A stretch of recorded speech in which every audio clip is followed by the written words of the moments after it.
Hi there, everyone. Myself, Faiz Iraqui. I'm the program manager with Amity Future Academy. First of all, I hope you all are safe in this, going around crazy pandemic scenes and this COVID-19 situation. Of course, it is very essential for you to maintain your safety, take care of your families, stock up your essentials, and but also leave for the others. So it's a humble request from all of you in this, pandemic scenes to maintain social distance as well as care for others. It's not I, it's not you, it's we in this together. So we're fighting a war in this, and things have changed a lot. And with this new change, it has happened to become, a new normal. And with this ongoing new normal thing, or you can say, adapting or accepting to this new normal, we need to evolve. So, given a fact that this new normal is not affecting our life much, and this whole new normal scenes, I pretty much feel that we need to implement certain changes, certain development to accept the fact that this new normal, might be for some better good, or to overcome the challenges that we would be facing in the upcoming days and months. And once we accept new challenges, we need to have new skills so that we can have we can have a better approach towards our work. We could have been more involved in number of work hours which we were not into. Let's say I used to travel 2 hours, you can say 90 minutes a day, one way, and like maybe two way through, it was like what 180 minutes a day or 240 minutes a day I used to travel. I saved that time, but apparently I have to work hard. So something that I was not accustomed to. We aren't accustomed to changes much, but we as humans need to evolve. But being the smallest yet impactful element, which is unlearn, relearn, or you can say unlearn, learn, and relearn. So it's a cycle; it revolves around. So before I proceed further, maybe let me ask you this question. Let ourselves ask this question. What is that one task that you or I can execute it very simply? Like it's a cakewalk for us. What is that one task? And what is the skill required for that particular one task? So if we take a moment back, we would definitely have one thing in mind. For a guy who's from sales, he would say, "Yeah, I can do sales. I can convince people. By convincing people is the skill set, and he can make sales is the task that he can execute." What about us? Could be some a coder or a developer or a marketer. Depends on what domain, what all domains we have worked upon. Now take a moment and think of one task or a skill that you don't have, but others in your peer or in your group may have. Let's say a friend of mine with same qualification, we've been working in the same company for about 2.5 years, and he also can make sales apart from, just managing programs, being a director for a program. He can also do sales. He can take calls and he can convince people to take his product. I cannot do that with same qualification, with same work domain. So, there's a scope of improvement we as humans. And why I don't have it? Because I never thought of it. We as humans, get used to things. So we never realize that we need to also have certain aspects. We should have certain parameters to decide on why should we not learn this and why should we not, kind of evolve ourselves. There's no harm in me learning sales or, not just being program manager, working on online courses. But I could also make sales, it could be a profitable decision for me. But I haven't thought about it because I never felt the need for it. And the whole reason I haven't felt the need for it because I have already learned to live with it. I repeat myself that I have already learned to live with it, which is, I would say, one of my greatest faults ever. But what if I take a moment back and think why I have learned to live with it?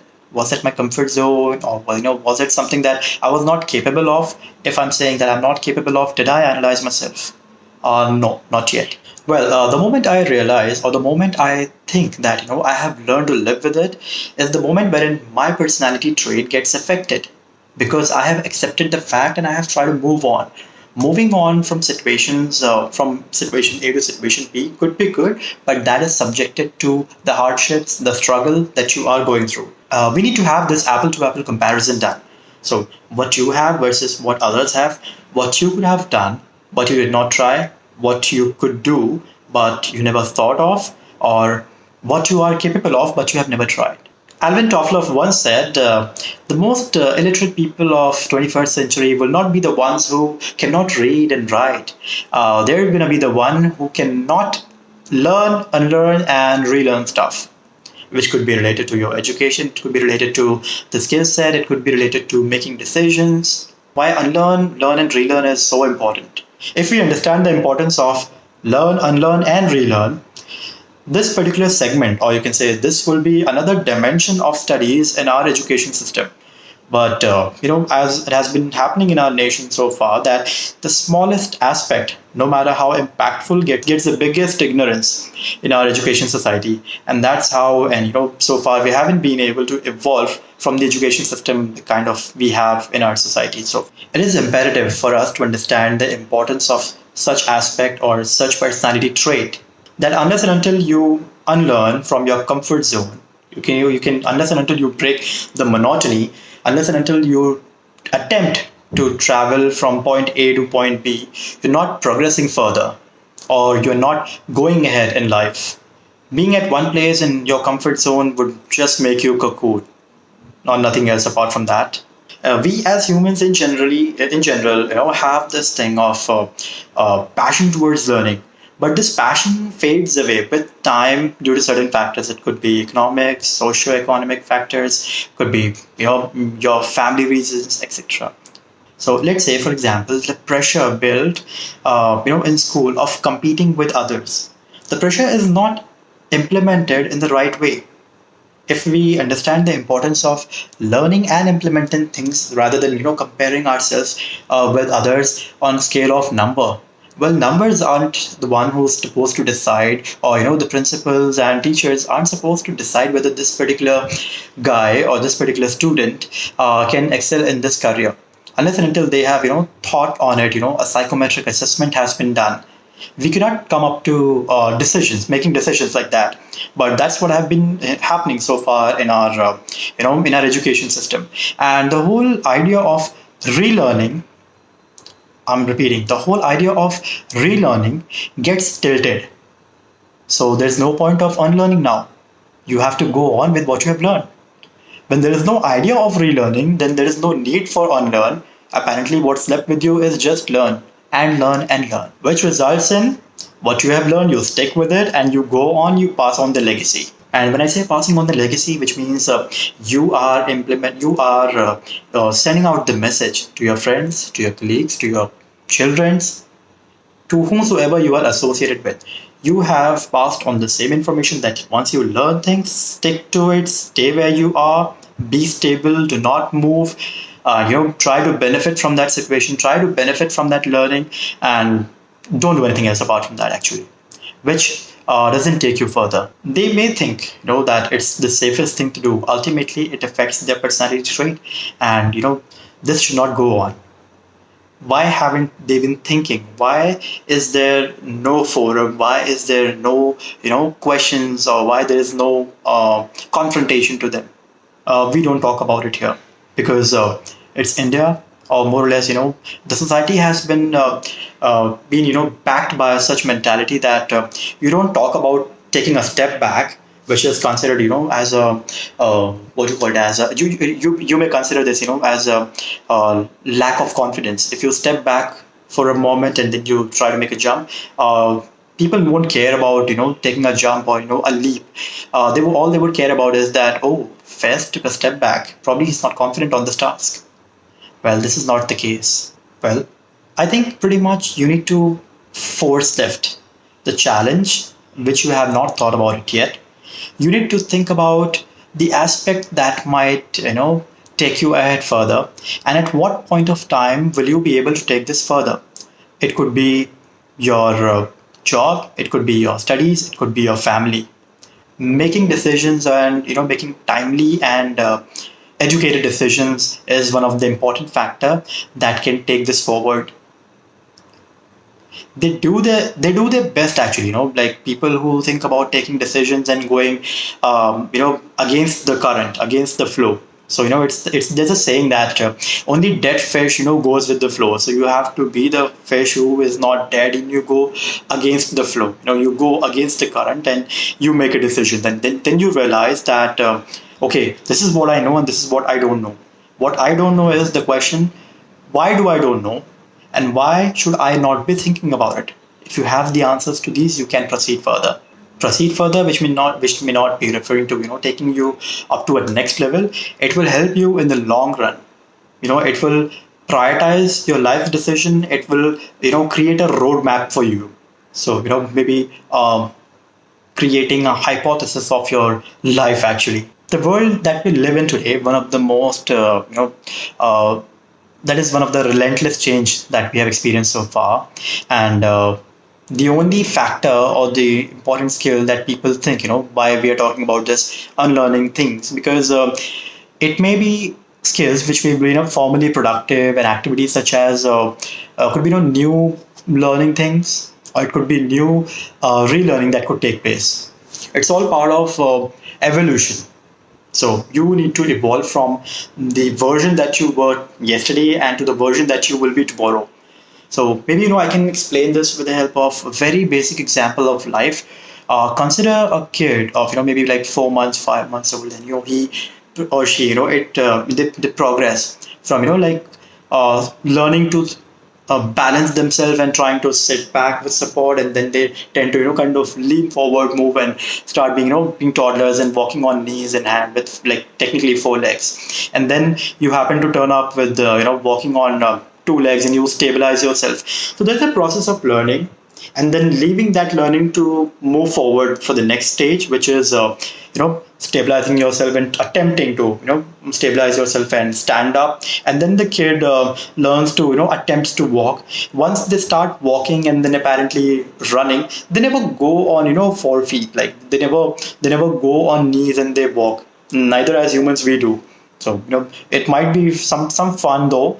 But have you ever tried like just imagine we would be roaming around in our houses like a toddler, like on a four leg. So that would be absolutely ridiculous. But why do we not follow that? That would be pretty effortless, for your hands or probably for your knees. But will that have an impact? Well, yes, biologically, it will not be a good decision for you. So why do we not follow it?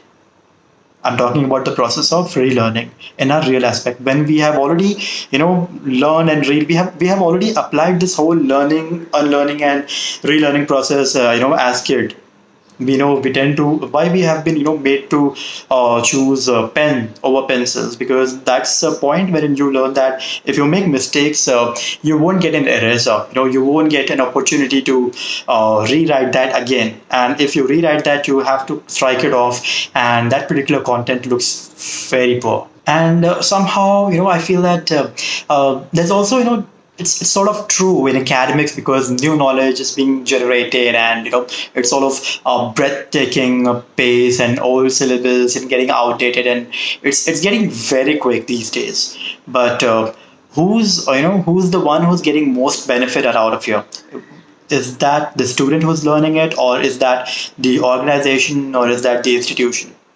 Sometimes the educational practices needs to be kind of just change the entire decorum, is what I feel. Because that is the moment, or you can say that is the whole dimension where it can be implemented at a very you can say broader level, not just at an individual level. So if you're talking about let's say if I'm talking about any new idea or implementing this at a broader level, I need to first unlearn the whole new or the old idea that I had. And when I'm talking about old idea, which means it is as good as uninstalling an app when your memory is already full. So you can pretty much compare to that human brains are also like, though it's capable of having millions and trillions of data, but still to make it functional, like make it seamlessly functional, we also need to consider the fact that there are certain limitations to it. The unlearn and relearn cycle for every individual will differ. Like it will differ from person to person, and I can definitely name it. I had developed a thing long back, like 3 years back, when I was giving a similar talk. I had developed 4 A's of unlearning and relearning stuff, which is namely, first, analyze the weakness. It could be your weakness, it could be the process or the kind of lifestyle that you're going ahead with, or it could be your approach, it could be your skill set, it could be a task that you cannot do. Understand your weakness, and accepting your weakness is is the most important, or you can say more than analyzing it, accepting is the part which you should consider. Well, aspire to, kind of, when you tend to aspire, you may think of 100, scoring 100, and you end up somewhere in 80s and 90s. But if you only aspire for 100, but if you only aspire for 80, you would land up somewhere around 60s and 70s. So, which is fairly, that's a very basic human fact. And after aspire, the third factor is acclimatize for your aspirations. So when we say acclimatize for your aspirations, which means get used to it, choose up the efforts that you need, pick up right decisions, get counseled with your aspirations. You may, if I may think, I would be an astronaut someday. Well, my aspirations are far reach, but yes, that's my aspiration. Perhaps if I may put up right efforts, if I put myself in the right direction, I may be able to deliver it, or I may be able to achieve it, basically. So acclimatization to that situation is something that everybody should consider. And it happens, acclimatization is something that that would need a lot of efforts. It would need a lot of planning towards your approach. It needs a lot of understanding. So the major part here is to understand what you aspire for, what are you actually aspiring for, which is legit or not, is that applicable to you or not. And the fourth factor, of course, is to attempt. When you have finally, just done with your dummy or the prototype thing within yourself as a product, or as an individual, if you have already figured that, yes, I have acclimatized for it, I'm pretty much ready, then attempt it. Attempt it with full efforts. So let's say if I am attempting to become a salesperson or a sales manager, I will go on mock calls.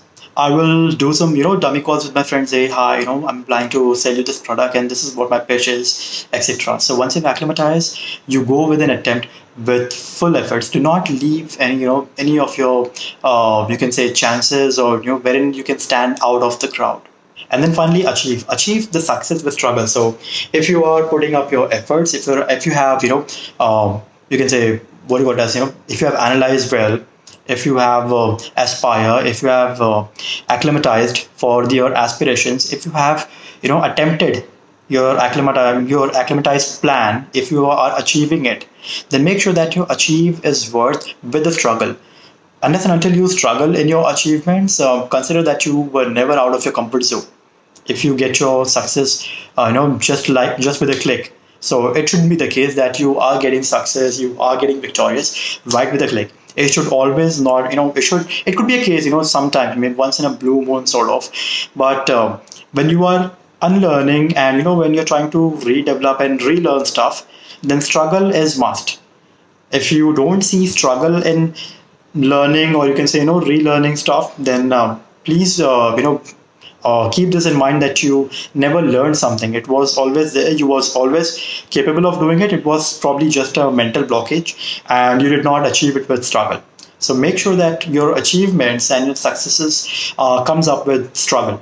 So, like, as we're talking about struggling hard, our personality traits need inputs. The more we churn ourselves, the more we enhance our abilities. The more we use our brains, the more if you can narrow down the approach, or you can say, just bottom down the kind of filters that you use, and you wait for a final output within yourself, that changes your personality trait. Because you have come out of your comfort zone, you have come out of things that you didn't know, you attempted, you learned, and you to learn new things, you of course have to unlearn. And how do you do this unlearn process altogether? Well, to unlearn stuff, to unlearn things, you need to go with a non-random approach. Don't follow your course. You don't follow, your general schedule. So let's say if I am supposed to, wake up, if I aspire to wake up 5 a.m. in the morning, and I usually wake up around 7. So if I wish to wake up at 5, of course, I would not set my alarm to 6, right? I would rather make sure that I'm not setting up my alarm to 5 either. I'll put up at 4:30 so that, I miss once, twice, thrice, and apparently I will wake up at 5 a.m. someday. So have a different track approach. Keep your things parallel, keep your approach, keep your decisions, keep your daily schedules parallel, but also ensure at the same time that you are able to achieve your target. And always stay focused, stay centric towards what you are aspiring for, but never get off track, because in the main process of unlearning, it may so happen that you may also not relearn. So to ensure that you are unlearning at the same point of time relearning, I would recommend start documenting your actions. So let's say, I aspire to wake up at 5, but my general schedule is 7. So there's a difference of 2 hours. And how am I going to cover up for the 2 hours loss of my sleep? So for that, I will need to sleep early. So this is just one of the basic example of unlearning and relearning. And hence, therefore, the whole cycle of unlearning, relearning, and learning stuff, keeps going on, and it is life actually, and it definitely, needs a little push. With a little push that could come from you, that could come from, your aspirations, or that could generally come from, your family or friends, or maybe some target that you have set for yourself. So think about it and let me know your thoughts on this, and I'll be happy to answer all your questions if there's any. Anybody can reach me over LinkedIn at Faiz Iraqi or Faiz Ahmed. I'll be happy to connect with you guys ever. There is nothing that I talked about, very complex, or there was nothing, no rocket science gyan here. It was all, pretty much available. You all need to do is, just put right words in right segments and right flow. Thank you. Thanks.